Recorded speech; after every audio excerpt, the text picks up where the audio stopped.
Hi there. Hello everybody. Welcome to this keynote session at MIPDoc featuring Mr. Adam G. We're very privileged to have him here, speaking about 360 commissioning. Just to introduce myself, my name is Pasa. I run a multi-platform production company in England called East London Productions, based in East London. And yeah, so basically I've worked with Adam a little bit on and off over the years. Previously I was at Endemol, running their digital studios there. And as I said, we're sort of really pleased to have Adam here. He's a seasoned professional in the multi-platform sort of space. I think I'm right in thinking that he's picked up over 70 awards related to your work. I think that's probably right. Including one of the first interactive BAFTAs in England, which was in 1998, I think I'm right saying. So that's, I think I was still at college at that time, so very good. And you've been at Channel 4 now, I think, since 2003. So you've seen off a number of different reshuffles there and made it through to their sort of current state, which is under the head of David Abraham, who, as he quoted, I think last year when he took the post, that data is the new oil. And I think we're going to see some of that coming through in Adam's talk today. So it's really inspiring, I think, that Channel 4 are probably leading the way in the multi-platform space at the moment in the UK and arguably maybe in the world in terms of their advancement and placing digital right at the centre of their commissioning process. And Adam is certainly right in the centre of that as well. So I'll sort of shut up now and let Adam come up. He's going to do a talk for about sort of 25, 30 minutes, and then we're going to have a bit of a Q&A. So if you've got any questions, make it quite interactive if possible. Thank you.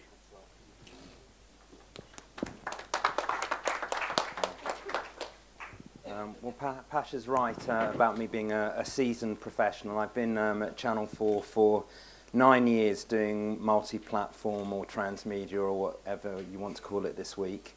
9 years, that's 63 dog years and 89 television years. So I've seen it go during that time from the edge of the radar to the centre.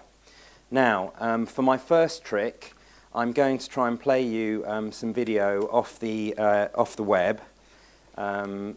Obviously a risky thing to do because it never works. But I'm just going to play you a short video to start to give you a feel for the kind of commissioning that I've been doing.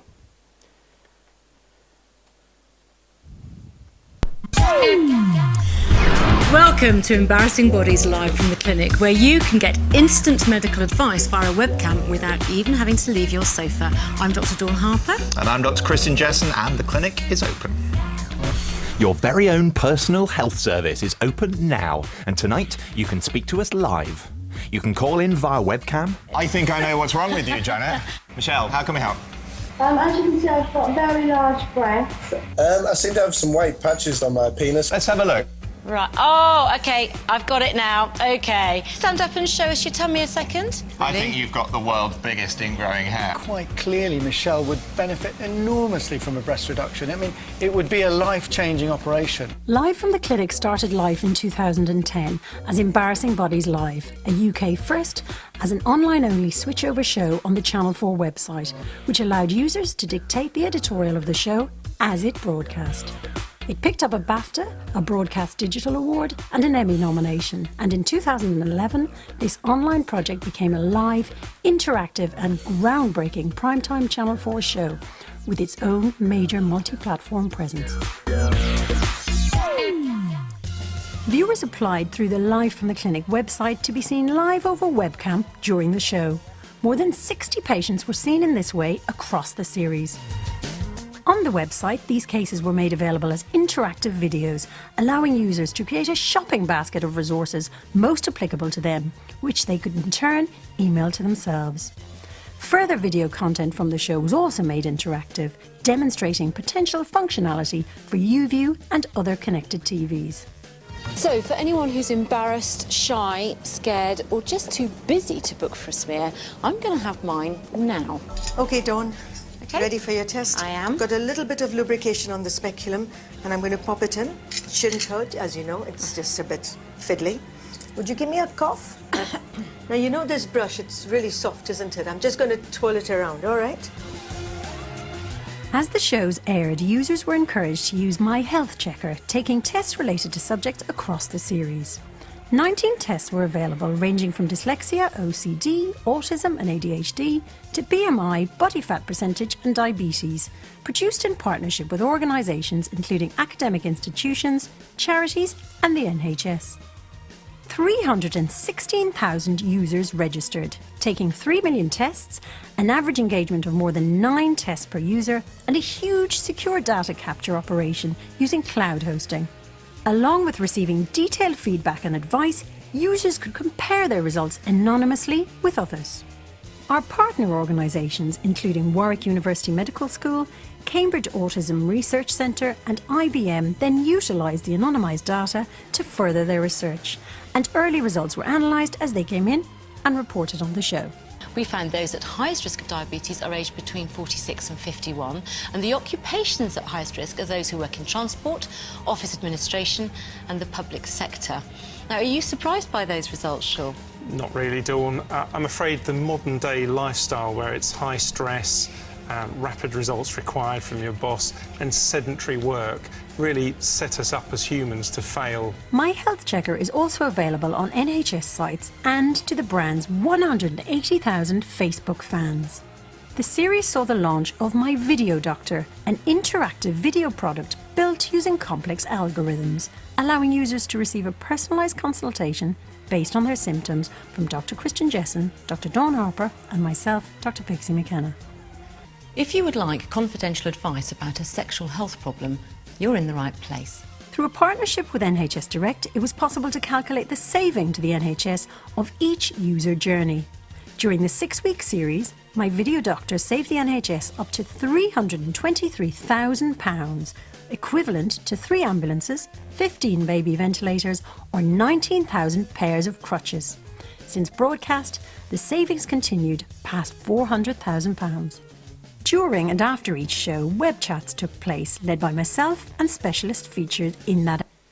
Right, so just from those few minutes, I think you can start to see why this issue of data is becoming really interesting, both creatively and organisationally. So to give you a sort of sense of the kind of things that I've been commissioning, it ranges from Embarrassing Bodies to One Born Every Minute, from Jamie's Dream School with Jamie Oliver to Big Fish Fight, which I'm going to talk about later. So I'm going to take 3 very quick case studies to illustrate some of these points. If I could switch to my PowerPoint, please. So what I really want to reflect on is... Oops, I'm not seeing it down here. Excuse me.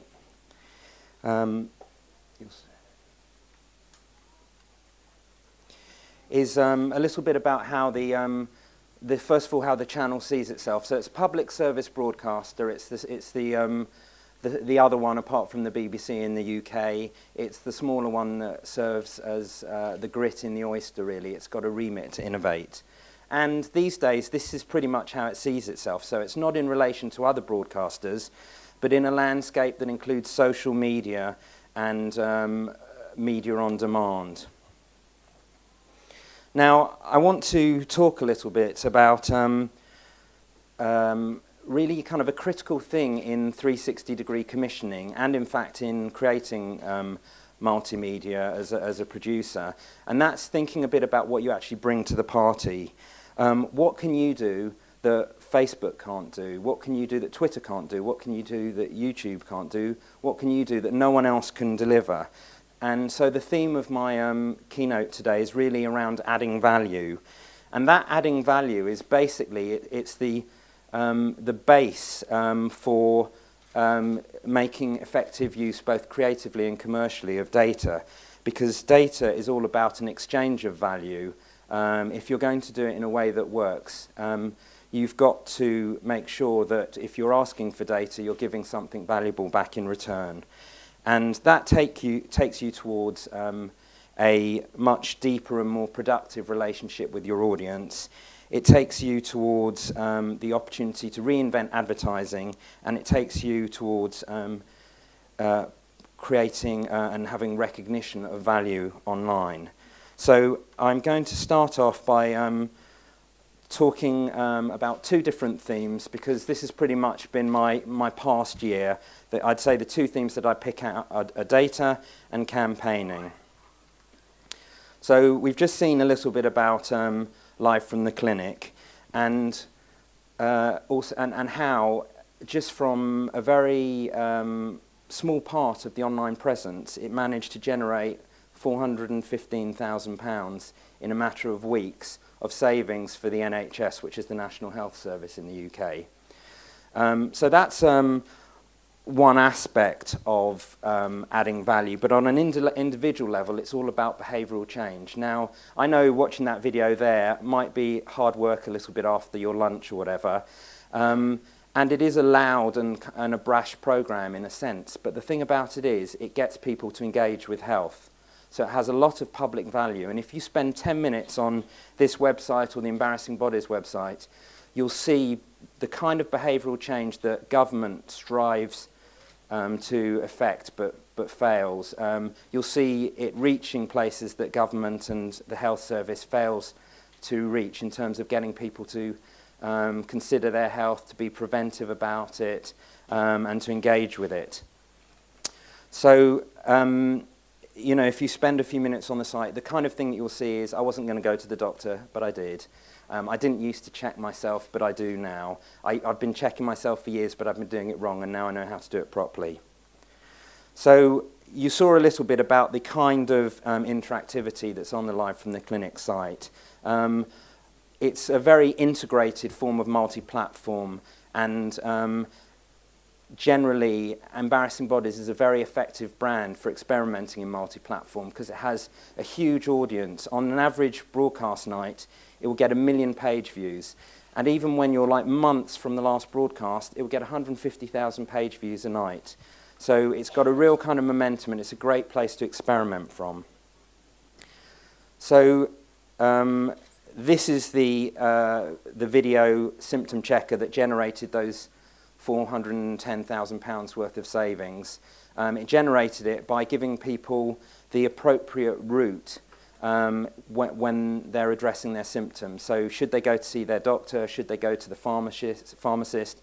Should they go home and get a hot water bottle and go to bed? All those outcomes have a monetary value to the health service, and that's what the basis of those results is.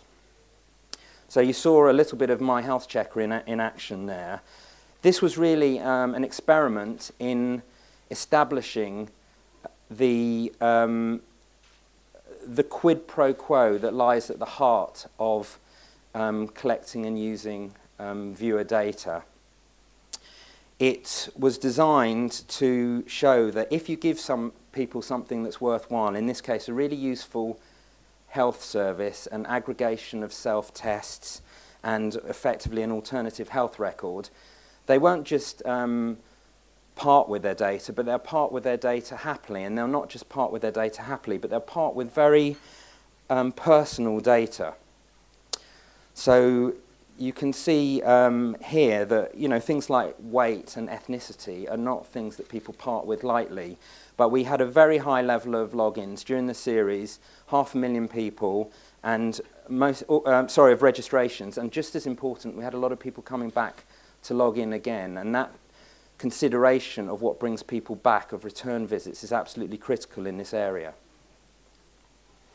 So you can see the range of tests there that range from, you know, a lot of things to do with weight and obesity, but equally things like autism. And to give you a sense of the weird patterns that we see around broadcast, when we broadcast a test about autism in the Embarassing Bodies series, and that was one of the inspirations for My Health Checker, we had 35,000 people go and do this test online in the space of 22 seconds. So you get these kind of peaks working with television that are very unusual and quite difficult technically to deal with, but very worthwhile. So I work around features and factual entertainment television, so primetime television. And the reason that I've gone into this field really is, for me, that's where the sweet spot lies. If you can use interactive media in conjunction with populist, high audience television, you can make some real impacts, and that's what I'm trying to demonstrate to you now. So you can see a little bit about the sort of way that it works and how the data gets used from the audience's point of view. So it enables you to make interesting comparisons and slice it all different kinds of ways. So this is a comparison against all Scottish users of the test, but you can slice it anyway by what profession you are, by what gender you are, and so forth. So you can find out interesting stuff about how normal or not you are. So the added value that was there really was about providing a useful service. I'm going to canter on. I hope I'm not speaking too fast, but I wanted to cover a fair amount of ground. So next up is a really interesting project which uses data as really as a form of entertainment. And what's interesting about this project as well is it uses stuff that normally would be thrown away, but it's found the value in it and a way of exploiting the value in it. So I do things that don't involve the dark and murky world of sex, but I just happen to have these couple of things to show you. So bear with me. The next one has got nothing to do with it. Could we switch over to the this machine here for a second, please? Right, so this is the Sexperience 1000. Basically, this is related to a sex education show, a series called the Sex Education Show, and it's basically a very public service-oriented program providing sex education in a country where we've got the worst teenage pregnancy rates, the worst STI rates, and basically bottom of every table about everything. So that's really the public challenge that we're addressing. Just get this in a better place. So off we go. So basically, as part of the series, we commissioned a survey of 7,000 people about their sexual behaviour, their sexual history, from all points of view. And we took 1,000 of those people, a demographically representative 1,000, and we built it into this, which is, as you can tell, even before we go into it, it's quite a playful thing. It even takes its aesthetic from early 8-bit computer games. Why does it do that? Because we wanted to represent all 1,000 people on the screen, so we knew that we had to only afford them a few pixels each. Why did we want to show all 1,000 people? Because if you look at this area, data visualization, it's already, even though it's been around for a couple of years, it's already full of its own cliches. It's quite boring, and now quite often when you see a data visualization, it doesn't really illuminate or convey things any quicker. It's largely kind of cosmetic. So we wanted to liven it up, shake it up, and make it fun again as well. So playfulness is really important to this. So you'll see here, this is the first question of the survey. And immediately you can see the whole picture, the mass of the picture. There you've got the 1,000 people, and you can see how they're distributed over the age range. And I'll kind of very quickly start to show you the kind of journey that people tend to go on with this. So what you find out is that you can apply various filters. Oops, normally you can anyway. Just bear with me a second. Oh, here we go. All the kinds of things that you'd expect. So, for example, geographically. So we can kind of look at the distribution in the West Midlands and see whether they're more forward or less so relative to the whole. But as well as the ones that you'd expect, there's some fun sort of sociographic ones. So things like, we can see what phones these people have. So we can see how things look in terms of iPhone users, and so on and so forth. So the kind of journey that people tend to go on with this. Sorry, one last thing I'll show you as well, which is that point about you've got the distribution of the 1,000 there, but actually each one of these is an individual that you can see. So there is a 37-year-old male in Scotland who likes pop music, shops in Asda, and has a Sony Ericsson phone. And if we want to, we can follow him around the place and see how he gets on. as we move on to other questions. So hopefully you'll spot him with his yellow star. You can see him in the middle there. And the way people tend to use this is that they start off and they're quite playful. So they might use this to find out, well, you know, how popular are nipple clamps in East Anglia? Or they'll slice the data any way they can. And then what they tend to do is compare it to their own behaviour. And then gradually, as you play around with it, you start to absorb what the underlying information is. You start to get a sense of what is normal, and you start to get a sense of what is risky. And just to illustrate that the kind of the ways things are displayed depends a lot on the questions. So you get a sense of that if you go to channel4.com/Sexperience UK. You will be able to find this, or just Google Sexperience 1000. That's probably the easiest way, actually. So that's a quick canter through that. Could we go back to the PowerPoint, please? So it's turning the dry, or the potentially dry area of data into a form of entertainment, and it's picked something out that would have been on the cutting room floor effectively.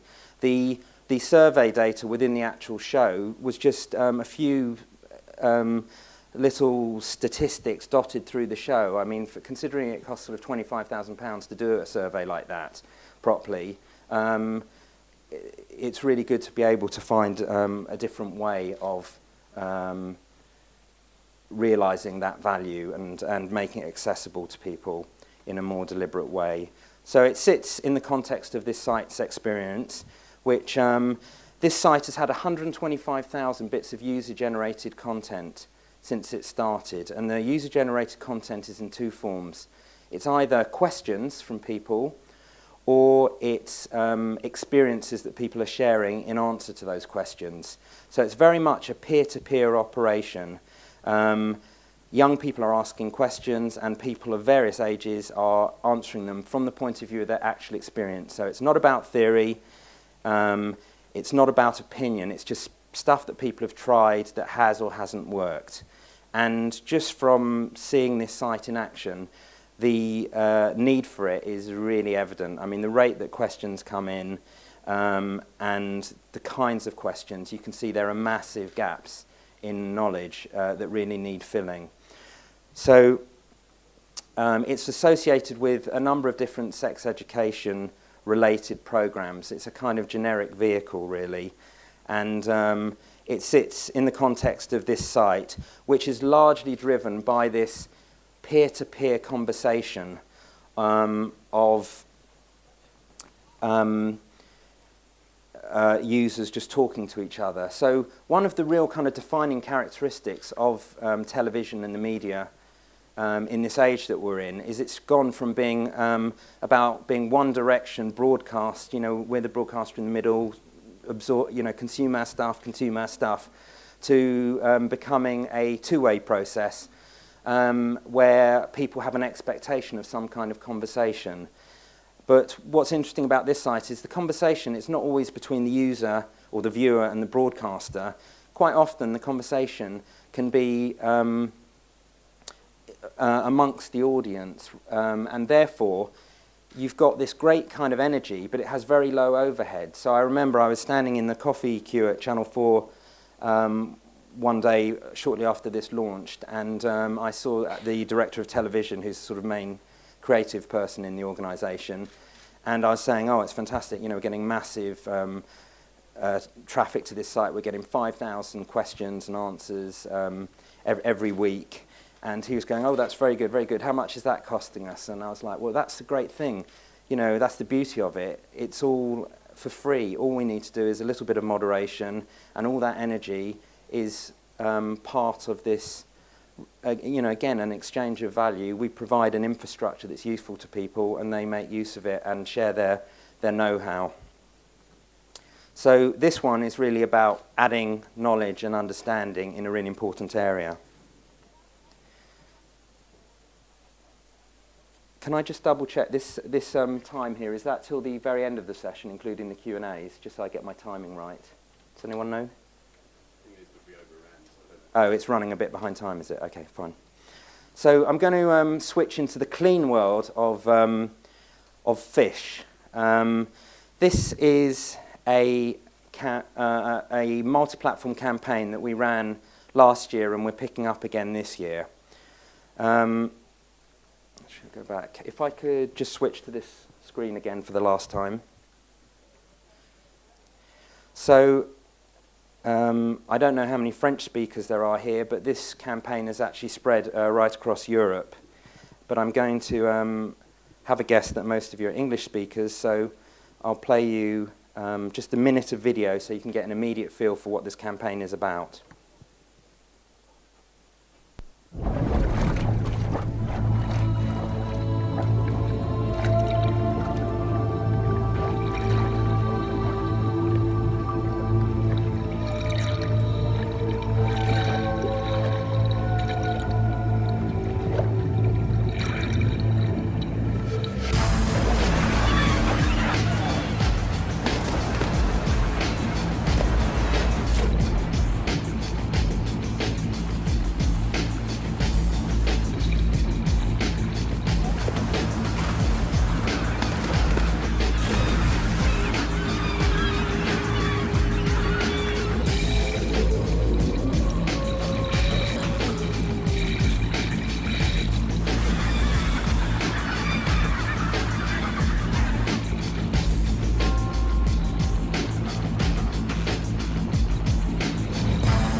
So there in a minute, you can see the essence of the campaign. Basically, half the fish that's caught in the North Sea, chucked away dead, as a result of EU rules and regulations.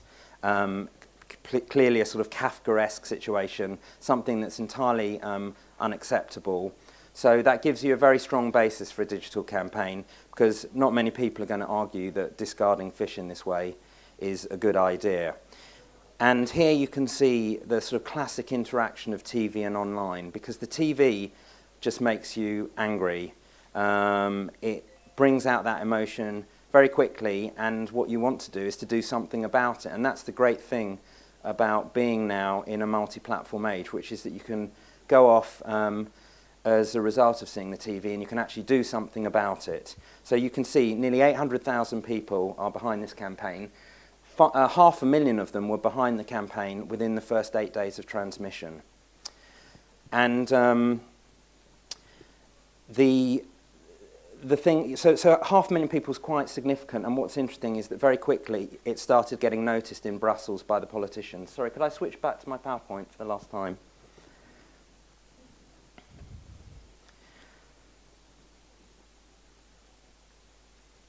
So the online aspect of this was a judicious network of online presences, and quite a sort of, you can see just from the design and the aesthetic, it's quite a sort of ground-up campaign. You don't have a sense that this is a great big Channel 4 thing. You can't even see a 4 there, and you can, you just get the feel that this is a sort of heartfelt and authentic campaign, which it is. The network of online presences included a Facebook page, and you can see some numbers there, 12 million views during the shows, and bear in mind the shows went out over 3 nights, so over quite a short period, 70,000 comments and 165,000 likes. And Twitter, as you'd expect, another important driver of activity, and some presence on channel4.com as well. And I'm just going to mention this in passing, but maybe when we have a bit of a Q&A at the end of this, we could talk about mobile, because at times 25% of the access to this site during the show was on mobile, which is a really good indicator of how important it's becoming. And on top of that mobile access, there's also an app supporting this project, which was one of the apps that Apple picked out as one of the best lifestyle apps of 2011. And we wheeled out all the Channel 4 talent. So this is 4 television chefs that have exclusive contracts with Channel 4 in the UK, including Hugh Fernie-Whittingstall, who's the driving force behind this whole project. And also talent from other realms. And the important thing is that as well as getting people to sign up to the campaign, which is an easy 90-second commitment to the thing, there's a whole escalation of things that people can do to help make this happen, which includes contacting politicians, doing stuff in their community, and so there's kind of an escalation of engagement. And we make a point of highlighting stuff that people have done, from primary schools to just regular members of the public. And even here you've got people uploading recipes that use sustainable fish. And it's spread across Europe, this campaign. So here's Portugal.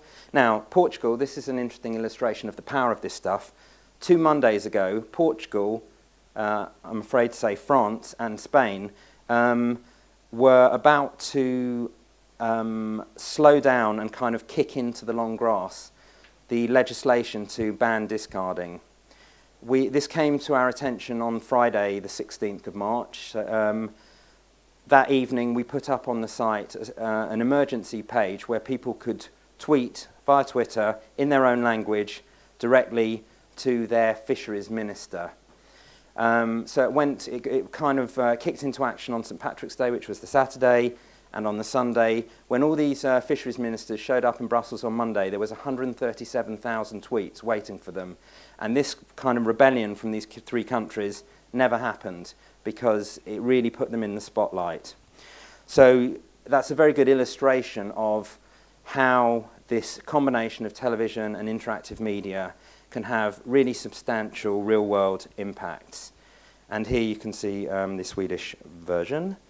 And what we found was we were kind of in this for the long run. We thought this would take about 2 years for this campaign to have any impact. They weren't even due to talk about it in Brussels till a year and a half after we started. Within 6 weeks, the EU Fisheries Commissioner announced that she was going to effect a ban on discards within 6 weeks, so the beginning of March. And she kept quoting the numbers on the homepage of the site, so we knew that she was looking at the site, and it was bugging them. So there you can see, I can't see the date of that paper, but I think it's the beginning of March. That's when it hit the front page of the papers. And all of this impact, political impact, is tracked on the site, as is the commercial impact. So there's been massive changes of sourcing in the UK. Most of the labelling prior to this project was completely lying. It said, this tuna is marine friendly. Well, it wasn't marine friendly. And we made them either make it marine friendly or take the labels off. And most of them made it marine friendly by sourcing their tuna in a different way. And Prince's there was one of the brands that kind of held out till the end. But eventually they had to crumble because it was a competitive disadvantage to be the only badly sourced tuna in the market. So it has massive commercial impact as well. So I'd say the value that we're adding in that context is largely about purpose. In this age when there's so much Twitter and so much twatter online, sometimes having a purpose and a framework for what you're doing and a kind of rationale is a really valuable thing to bring to the party. So I'll conclude just by saying 2 things that I use in my commissioning activity. One of them is that when I'm working with independent suppliers, one of the first things I say to them is, okay, basic hurdle. If you take, like, our most successful Factual show this year, and for many years actually, is My Big Fat Gypsy Wedding, which comes out of the Factual Entertainment department, and it has audiences of sort of 8-9 million, which is big for Channel 4. And with that, it's a great programme with a big audience, but it has very little multi-platform presence. Reason being, between the great show and having social media to chat about it with, there's nothing really very much to add to that. Well, there's no point doing a site about gypsy culture or something like that, because the whole thing is already giving an insight into that. So that is the basic hurdle. You've got to ask yourself, what am I bringing to this project that's more than a great TV show with social media that people can already use? And then the second thing is then to ask that big question about what value am I adding? What user need am I meeting? What user desire am I fulfilling? So the examples that I've showed you, one of them is meeting a user need. So in that case, it's the first one, live from the clinic. It's about staying healthy. It's a basic user need. It's a good platform to build from because people need and want to stay healthy. The second one, Sexperience 1000, is more of a want. People are interested to know what is normal in that realm. So it gives people an opportunity to get an understanding of what normal behaviour actually constitutes and where they are or aren't at risk. And then the third one is a different kind of want because it's a want that's unknown until you see it in front of you. No one was particularly exercised about fish or a very small minority before they saw this show. But once they had seen it, there was a real want to have fish to eat in the future and to protect the environment. So needs and wants, it's the absolute sort of bedrock of multi-platform commissioning and multi-platform production. So I'm going to park it up there. It gives us about 10 minutes or so for some questions and answers. Thanks very much for your attention.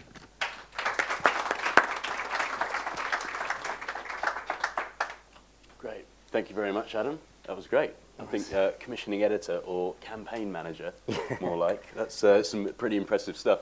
So hopefully you guys have got some questions to ask. Okay, that's good. What I'm going to do is just kick off with a couple, but if you get ready for those, that would be great. So Adam, what I wanted to sort of ask you first is, what's so important about creating a sustainable brand outside of the TV show? What's the reason for taking the editorial and the story outside of that environment after the TX is finished and potentially, if there's no more series, but something still keeps going?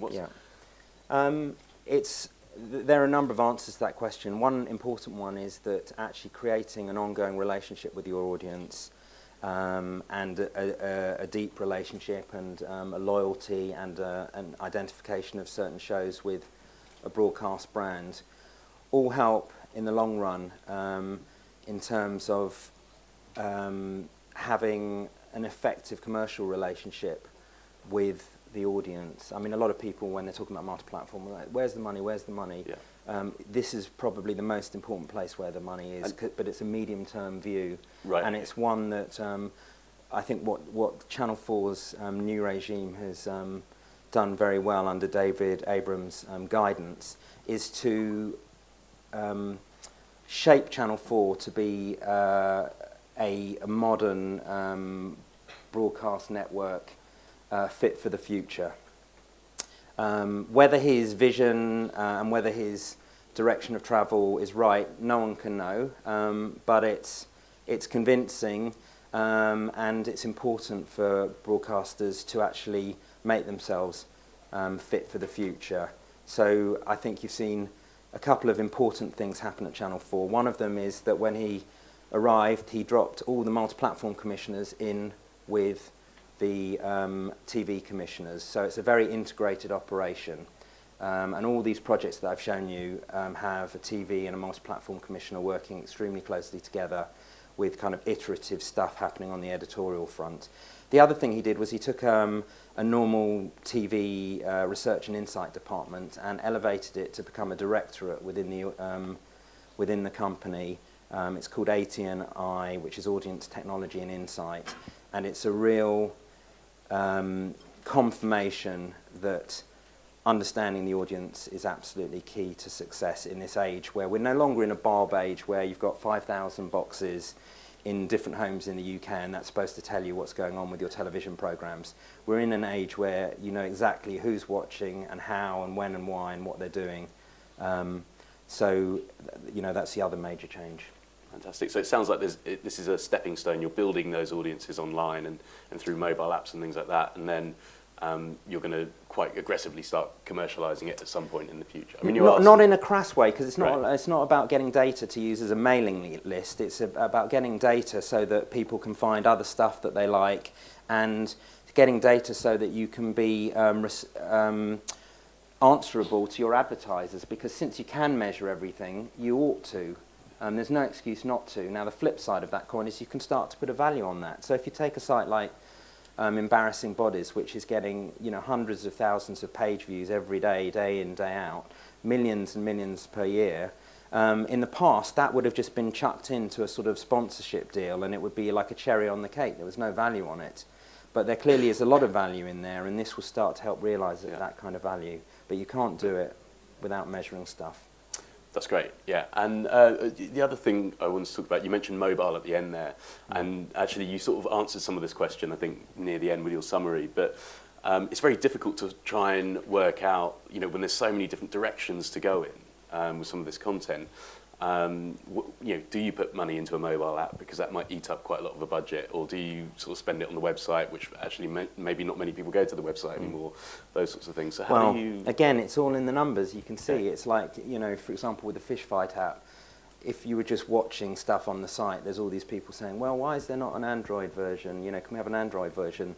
And if you don't use the numbers, you'll think, oh yeah, there must be a lot of people out there that want this Android version. But if you look at the Android usage amongst Channel 4 customers, you'd know it's relatively small, so it's something that would be quite low priority. So you don't have to guess at these things. The data is available. Fantastic. Right, I think we're going to throw it out to this chap was first, and then we'll... Thank you very much. Very interesting chat. I appreciate it. A couple of quick questions. You said that My Big Fat Gypsy Wedding is not that, doesn't have a real digital platform presence due to the fact that it's not really, it's just kind of... Basically, you've got everything you need. It's a great show, and what people mainly want to do around that show is to chat about it, and especially whilst it's being broadcast. So they've got social media to do that with. We wouldn't be bringing anything to the party, so we haven't invested in anything around it, even though it's a huge show. So I was using it as an example where, even if it's a huge TV show, that doesn't necessarily mean there's a direct relationship, that it should be a huge multi-platform show. So there's no point in forcing something. No, you have to go back to user needs. You have to look at the thing and what the users want. And there's no doubt around that show, people want to chat and consume it in a social way. And how do you see advertisers? Have you talked with advertisers about how they're looking at this from their point of view and hope to spend dollars? Yeah, I mean, basically, not to sort of put too fine a point on it, I think David Abraham, who comes from an advertising background, has decided that Channel 4 is as well positioned as anyone else to pretty much kind of reinvent advertising around television, certainly in the UK. And that's the path that he's pursuing with the organisation. And you'll see there's a lot of experimentation that's going on around live TV and around ad breaks and stuff to see how you can creatively get people to to stick with ads, to consume them, to enjoy them, to interact with them. So there's a lot of activity going on in that area. So Channel 4, innovation is pretty much its middle name. That's what its remit is about. But the innovation doesn't just be confined to the editorial side. It's in the advertising. It's in the legal approaches to things. So, for example, around data gathering, the way it's being implemented at Channel 4, it's extremely open. You've got a lot of control as a user over your data. You can delete it at the push of a button, or correct it, or reshape it. And things like, this is just an illustrative thing, but like the T&Cs, everyone just ticks the box, yeah, I agree to the T&Cs. No one reads the terms and conditions. It's a kind of known thing. But in this case, the T&Cs are being presented in a video form with Channel 4 entertainment talent to quickly get across what is the essence of this thing that you're signing up for. So it's really open, and it's even innovative in terms of how that's being presented. Great. Thanks. I think we've got one there. And I produce a lot of transmedia stuff. The last thing was the Conspiracy for Good, which you might have heard of. And after that, we were trying to pitch things, and we couldn't really get across the problem between pushing a message and getting an interaction from the audience, which I kind of think has to do with the you're afraid of getting your product being ruined or destroyed or changed by somebody who actually influences, and then you have to react to that and actually be responsible for what you've put out there. Yeah. But I think the problem is pitching it to people in the business, and they don't understand what actual interaction means and changing things. Can you talk a little bit about, Sure. Since you're a commissioner and you meet that, how do I pitch that to? Okay, how well, do we I mean, talk about I'd that? say, you know, we're lucky in the UK. We've got a very privileged public service landscape, which means, and within it, one of the key players is Channel 4, which has got a remit to innovate and experiment. Means that in some ways we're quite a long way ahead of the game in this respect. And so, for example, so we're an organisation of 800 people. We've got 8 multi-platform commissioners. So that's quite a high proportion of that commissioning team.